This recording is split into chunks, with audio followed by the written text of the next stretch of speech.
विद्यार्थी मित्रों, हूँ छूँ प्रशांत अगारा। डिजिटल प्लेटफॉर्म टेक्नो सटासट पर आपનું हार्दिक स्वागत करूँ छूँ। आओ विद्यार्थी मित्रों, આગળના જે આપણે લેક્ચરની અંદર ચર્ચા કરી ગયા છીએ પાર્ટ 1 ની અંદર, એના પછી આગળ વધીએ કે આપણી સમય સંખ્યા ચેપ્ટર 1 ધોરણ 8, તો એની અંદર આપણે જોઈએ કે જે કે પૂર્ણાંક સંખ્યાઓ છે એના માટે આપણે એ સંવૃત છે કે નહીં એ ચેક કરવા માટે આપણે પહેલી ક્રિયા લેશું સરવાળો। તો જોઈએ કે ઋણ 6 વત્તા 5, તો આપણે એક સંખ્યા પૂર્ણાંક સંખ્યા લીધી, બીજી સંખ્યા પણ એક આપણે પૂર્ણાંક સંખ્યા લીધી। તો બે પૂર્ણાંક સંખ્યાઓનો જો આપણે જ્યારે સરવાળો કર્યો તો અહીંયા ઓછે વત્તે ઓછા 6 માંથી 5 જાય એટલે 1, તો આપણે જે જવાબમાં ઓછા 1 મળે છે તો એ પણ પૂર્ણાંક સંખ્યા છે। તો અહીંયા જે પૂર્ણાંક સંખ્યા મળે છે, પૂર્ણાંકનો સરવાળો પૂર્ણાંક સાથે કરીએ છીએ તો આપણને પૂર્ણાંક સંખ્યાઓ જે છે એના માટે આપણે કહી શકીએ કે સરવાળાની ક્રિયા માટે પૂર્ણાંક સંખ્યાઓ સંવૃત છે। તો સરવાળાની ક્રિયા માટે જે પૂર્ણાંક સંખ્યાઓ સંવૃત છે તો એવી રીતે આપણે બાદબાકીની ક્રિયા જોઈએ। તો બાદબાકીની ક્રિયા માટે આપણે એક ઉદાહરણ લઈએ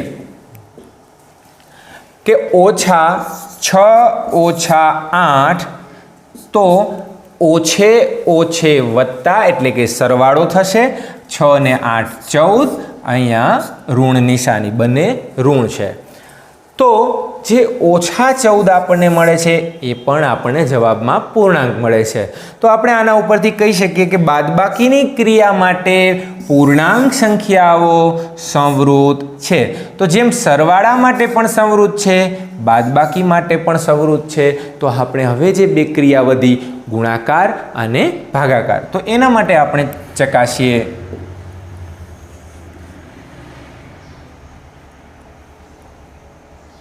तो विद्यार्थी मित्रों, जे पूर्णांक संख्या ए गुणाकार माटेनी क्रिया माटे संवृत छे के नहीं एना माटे आपणे जोईए उदाहरण -5 गुणिया 8।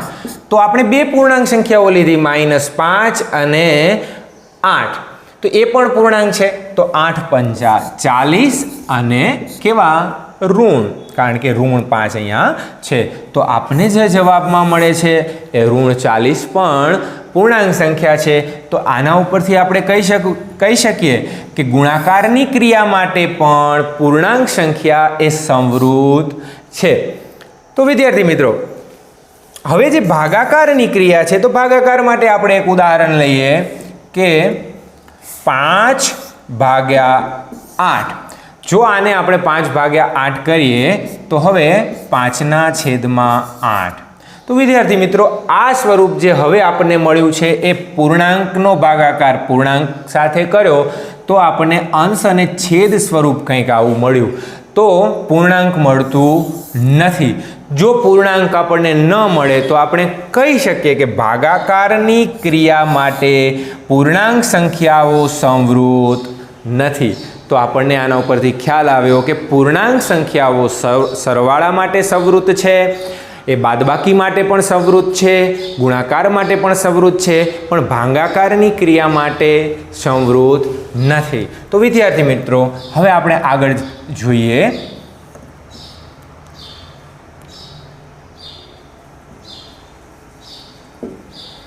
हमणां आपणे जोयुं कि भागाकारनी क्रिया माटे पूर्णांक संख्याओ संवृत नथी अने जेनी अंदर आपणने अंश अने छेद स्वरूप आपणने मळ्युं हतुं।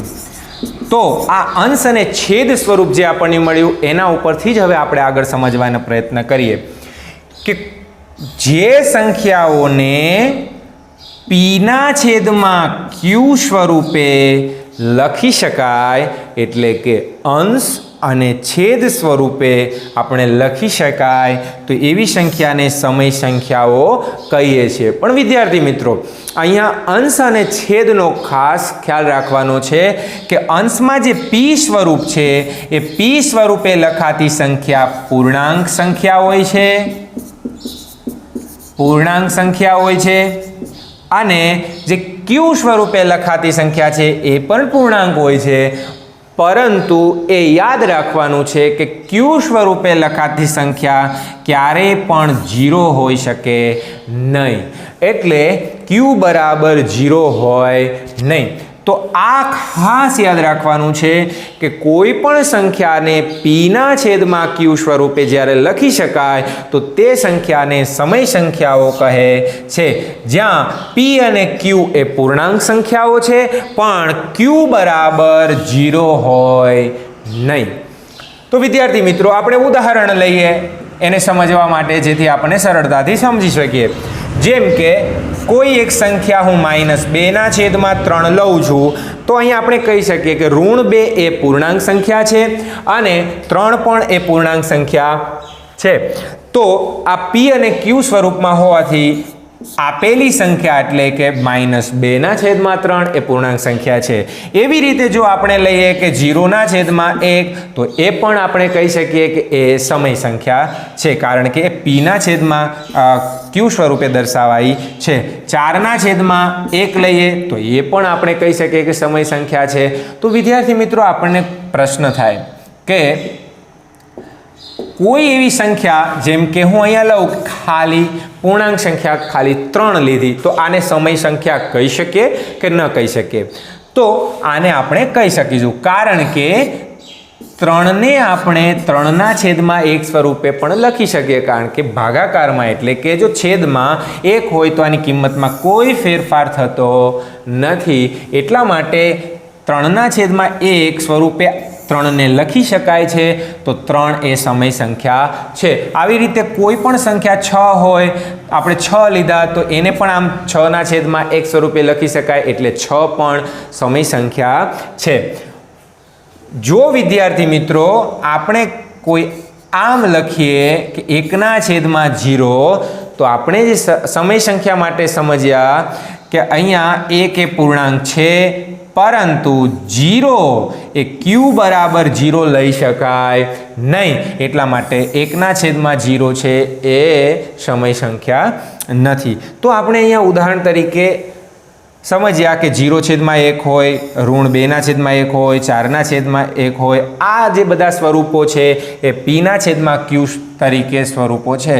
તો આ રીતે આપણે કઈ સમય સંખ્યાઓને પીના છેદમાં ક્યુ સ્વરૂપે લખી શકીએ છીએ, તો એને સમય સંખ્યાઓ કહે છે. હવે વિદ્યાર્થી મિત્રો, આપણે જે અલગ અલગ ક્રિયાઓ છે તો એની અંદર આપણે જોઈએ કે સમય સંખ્યાઓ આપણે સમજ્યા, તો આપણે સમય સંખ્યાનો જે જોડીઓ છે એનો આપણે સરવાળો કરીએ. તો બે સમય સંખ્યાનો સરવાળો કઈ રીતે થાય છે એ આપણને ખબર છે, પરંતુ સમય સંખ્યાની જે જોડીઓ છે એનો આપણે સરવાળો કરતા સમજીએ કે 3/8 વત્તા -5/7 બરાબર 8 અને 7નો લછા જે છે એ 56 મળે છે, અને ક્રોસ ગુણાકાર કરીએ તો 7 તરી 21 અને 8 પંચા 40, પણ અહીંયા -5 છે એટલે -40 આવશે. અને હવે જે 21 વત્તા કૌંસમાં 40 જે મળે છે અને છેદમાં આપણને જે લસા 56 મળે છે, તો અહીંયા આપણે કહી શકીશું કે 21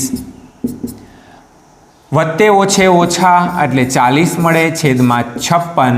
તો હવે 21માંથી જ્યારે 40 બાદ ન કરી શકાય તો 40માંથી 21 જાય એટલે 19, પણ નાની સંખ્યામાંથી બાદ કર્યા છે એટલે ઋણ આવશે, તો છેદમાં 56. તો આપણે અહીંયા જે છે એ પી છેદમાં ક્યુ સ્વરૂપ મળે છે, તો આપણે કહી શકીશું કે -19/56 છે એ સમય સંખ્યા છે. એવી રીતે બીજા ઉદાહરણની અંદર પણ આપણે -3/8 વત્તા -4/5, અહીંયા જ્યારે આપણે સરવાળો કરીએ છીએ તો આપણને જવાબમાં -47/40 મળે છે, તો એ પણ સમય સંખ્યા છે. એવી રીતે આપણે આ ઉદાહરણની અંદર 4/7 વત્તા 6/11 લઈએ છીએ, તો જ્યારે લસા લઈએ છીએ 11 અને 7નો તો 77 આવે છે, ક્રોસ કરીએ છીએ તો 44 અને વત્તા અહીંયા આપણને 42, તો 44 વત્તા 42 એટલે આપણને જવાબમાં 86/77 મળે છે. તો અહીંયા જે 86/77 છે એ પી છેદમાં ક્યુ સ્વરૂપે છે, એટલે આપણે કહી શકીએ કે મળેલી સંખ્યા એ સમય સંખ્યા છે. तो विद्यार्थी मित्रों हवे आपणे कहीए कि आपणे बे समय संख्यानो सरवाळो करता अहींया समय संख्या मळे छे। तो आपणे कही सकीए कि सरवाळानी क्रिया माटे समय संख्याओ ए संवृत छे। एटले के कोई पण बे समय संख्या ए होय वत्ता बी एटले के एक समय संख्यानो सरवाळो बीजी समय संख्या साथे करीए एटले आपणने जवाबमां समय संख्या मळे। तो विद्यार्थी मित्रों આજે આપણે સમજૂતી મળી છે એ સરવાળાની ક્રિયા માટે છે। તો હવે આપણે આગળ વધીએ। તો અહીંયા હવે બાદબાકીની ક્રિયા માટે આપણે આગળ વધીએ અને સમજીએ કે બાદબાકીની ક્રિયા માટે જોઈએ કે શું બે સમય સંખ્યાનો તફાવત એ સમય સંખ્યા આપણને મળે। તો વિદ્યાર્થી મિત્રો આપણે જોઈએ કે જે બે સમય સંખ્યાઓનો તફાવત એટલે બાદબાકી। तो अहींया एक आपणे संख्या लीधी छे 5/8 ओछा 4/5। तो अहींया पण आपणे 8 અને 5 नो लसा 40 मळे छे अने 5 हवे क्रॉस करीए एटले के पायो पायो 25 અને 8 ચોક 32। 25 मांथी 32 न जाए पण 32 मांथी 25 करीए એટલે 7 અને नानी संख्याओमांथी बात कर्या એટલે ओछा निशानी એટલે કે ઋણ નિશાની એટલે ઋણ 7 મળશે અને છેદમાં 40। તો અહીંયા જે મળતું સ્વરૂપ છે એટલે કે 7/40 એ p છેદમાં q સ્વરૂપ છે એટલે કે આપણને સમય સંખ્યા મળે છે। તો જે બાદબાકી માટેની પ્રક્રિયા કરી તો નીચેના ઉદાહરણમાં આપણે જોઈએ તો 3/7 ઓછા 8/5। તો અહીંયા ઓછે ઓછે વત્તા થઈ જશે એટલે 8/5। તો पाछो लसा लईए 7 અને 5 नो 35 मळशे। क्रॉस करिए तो 7 × 8 = 56 અને 5 × 15। तो अहींया आपणे जवाबमां 71/35 मळे। तो ए पण समय संख्या छे। तो विद्यार्थी मित्रों अहींया आपणे जोयुं के उदाहरण परथी आपणे एटली तो समजूती मेळवी लीधी के बादबाकीनी क्रियाओ माटे जे समय संख्याओ छे ए केवी छे संवृत छे। एटले के कोई पण बे समय संख्या तमे लो तो ये बे समय संख्या एटले के कोई एक संख्या ए अने ओछा बी एटले के बीजी संख्या बी। तो बे समय संख्यानो तफावत एटले के बादबाकी करीए छीए त्यारे आपणे ए समय संख्या मळे छे। तो समय संख्या जे मळे छे तो आथी कही शकीए के बादबाकीनी क्रिया माटे समय संख्याओ संवृत छे। तो विद्यार्थी मित्रों हवे आगळनी क्रिया माटे आपणे चेक करी जोईए। तो गुणाकार माटे जे समय संख्याओ आपणे मळे छे के नहीं तो चेक करिए। अहींया आपणे एक उदाहरण आप्युं छे के -2/3 गुणिया 4/5। तो अंशनो गुणाकार थशे एटले के आ 4 × 2 = 8 ऋण 8 5 × 15। तो आपने जे जवाब मळे छे ओछा 8/15 तो ए आपने समय संख्या मळे छे। एटले के बे समय संख्यानो गुणाकार आपणे कर्यो तो आपने समय संख्या मळी छे।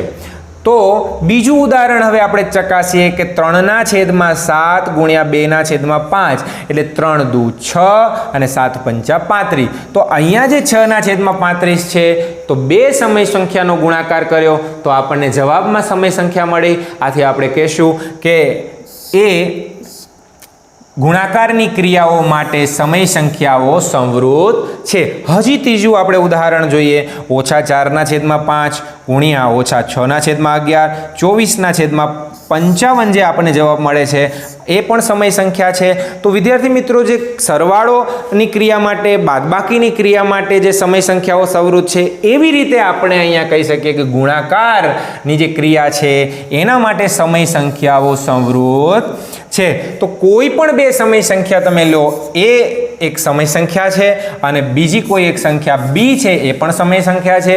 आ बंनेनो ज्यारे आपणे बे समय संख्यानो गुणाकार करीए छीए त्यारे आपणे जवाबमां समय संख्या मळे छे।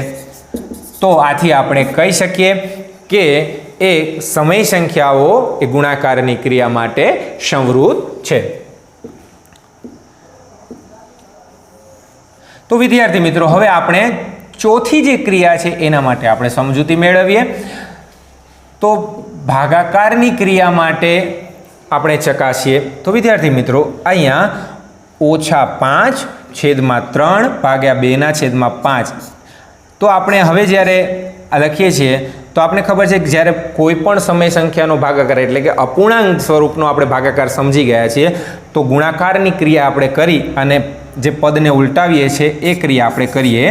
-5/3 ગુણાકારની નિશાની ગુણાકાર કરતાં આ બંને પદ અંશ અને છેદ એ પરિવર્તન થશે, ઉલટાઈ જશે.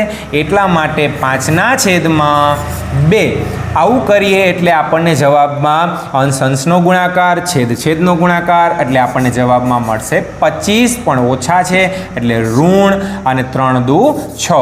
તો મિત્રો અહીંયા પણ આપણે જ્યારે બે સંખ્યાનો ભાગાકાર જે સમય સંખ્યાનો ભાગાકાર કર્યો તો આપણે જવાબમાં પણ સમય સંખ્યા મળે છે. તો બીજું ઉદાહરણ આપણે ચેક કરી લઈએ. તો બીજા ઉદાહરણમાં આપણે થાય છે અહીંયા કે 2/7 ગુણ્યા 3/5, કારણ કે આ સંખ્યા ઉલટાઈ જશે. તો 3 દુ 6, 7 પંચા 35. તો અહીંયા પણ આપણને સમય સંખ્યા મળે છે. તો વિદ્યાર્થી મિત્રો આપણે આ જે જોઈએ છે આ બે ઉદાહરણો પરથી આપણે સમજી શક્યા કે અહીંયા સમય સંખ્યાનો ભાગાકાર સમય સંખ્યા સાથે કરીએ છીએ તો આપણે સમય સંખ્યા મળે છે. તો આના ઉપરથી આપણે એવું કહી શકીશું કે એ સંવૃત છે. પરંતુ હવે જે ઉદાહરણ આપને હું દેવા જઈ રહ્યો છું એનાથી આપણને ચોક્કસ ખ્યાલ આવી જશે કે સંવૃત છે કે નહીં. હવે મેં એક સંખ્યા લીધી છે 10. તો આપણે સમય સંખ્યા જ કહીએ છીએ અને એને ભાગ્યા જો હું 0 કરું એટલે કે 10/0 લઉં તો આ સમય સંખ્યા નથી. કારણ કેમ? તો કે જ્યારે આપણે સમજ્યા હતા પી સ્વરૂપ જે છે પૂર્ણાંક સંખ્યા હોવી જોઈએ, ક્યુ બરાબર 0 હોવો જોઈએ નહીં. તો આવું જે આપણે સમજ્યા હતા એટલે આ જે પદ છે એ અવ્યાખ્યાયિત પદમાં આવે. તો અવ્યાખ્યાયિત પદ હોવાથી તો અહીંયા બે સમય સંખ્યાનો આપણે ભાગાકાર કર્યો તો આપણને અવ્યાખ્યાયિત મળે છે. તો આપણે હવે જે આના ઉપરથી કહી શકીશું કે આપેલ ઉદાહરણો પરથી કહી શકીએ કે સમય સંખ્યાઓ ભાગાકારની ક્રિયાઓ માટે સંવૃત નથી. ખાસ વિદ્યાર્થી મિત્રો હવે કોઈ સંખ્યા આપણે એ લીધી અને એના ભાગ્યા 0 કરીએ તો આપણને અવ્યાખ્યાયિત મળે છે. અવ્યાખ્યાયિત મળે છે એટલે આપણે કહીશું કે એ સંવૃત નથી. તો ભાગાકારની ક્રિયા સમય સંખ્યાઓ જે છે એ ભાગાકારની ક્રિયા માટે સંવૃત નથી. પણ વિદ્યાર્થી મિત્રો જો આપણે શૂન્યને અપવાદ ગણીએ, આપણને આવું પૂછાય કે જો આપણે શૂન્યને અપવાદ ગણીએ તો ભાગાકારની ક્રિયા એ સમય સંખ્યાઓ માટે સંવૃત છે કે નહીં, હા કે ના? તો આપણે કહી શકીશું કે ભાગાકારની ક્રિયા માટે સમય સંખ્યાઓ જો શૂન્યને અપવાદ ગણીએ તો એ સંવૃત છે. તો હવે તમને વિદ્યાર્થી મિત્રો આ ચોક્કસ સમજાઈ ગયું હશે. તો આજનો જે વિડીયો છે પાર્ટ 2 એટલે કે આની અંદર જે આપણે સમય સંખ્યાઓ વિશે સમજ્યા છે વિદ્યાર્થી મિત્રો, હું આશા રાખું કે આપણે ચોક્કસ આ વિડીયોની સમજૂતી આપણે ચોક્કસ મળી હશે. તો આ રીતે આપણે આગળ ને આગળ મળતા રહીશું. પણ જો આપણને અમારો વિડીયો પસંદ આવ્યો હોય તો આપણે લાઇક, શેર એન્ડ સબસ્ક્રાઈબ કરશો. આપણને આગળના ગણિતના પોર્શનનો વિડીયો આપણને મળતો રહેશે અને આ રીતે આપણે આગળ વધતા રહીશું. તો વિદ્યાર્થી મિત્રો બસ આટલું જ, અને હવે પાર્ટ 3 માટે આપણે નેક્સ્ટ મળીએ. અસ્તુ. જય હિન્દ, જય ભારત.